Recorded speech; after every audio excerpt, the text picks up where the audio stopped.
સુદામાના 7 જન્મમાં શ્રી ક્ષય હતું. 7 જન્મમાં ફૂટી કોડી નહીં સુદામાને.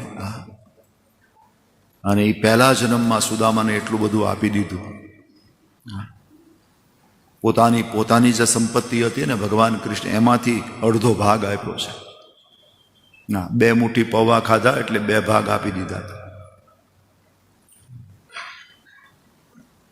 એ સુદામા જેવા બહાર નીકળ્યા એટલે યમરાજ આવ્યા છે દ્વારકામાં. અને યમરાજે ભગવાનને કહ્યું છે, યમરાજે આવીને કહ્યું છે કે ભગવાન તમે આમ નામ બધા ઉપર દયા ખાતા થશો, શું થશે? આ સુદામાના 7 જન્મમાં શ્રી ક્ષય લખ્યું છે, એના પ્રારબ્ધમાં કાંઈ ન, ફૂટી કોડી નથી. અને તમે એને આટલું બધું આપી દીધું. અને આમનામ જો તમે દયાળુ થતા રહ્યો તો પછી આવતીકાલે પ્રારબ્ધને ભાગ્યને કોણ માનશે?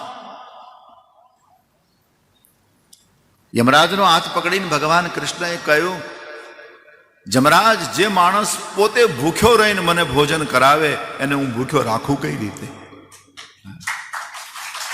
આ ભક્તિનો મત છે. ભક્તિ માર્ગમાં થઈ શકે.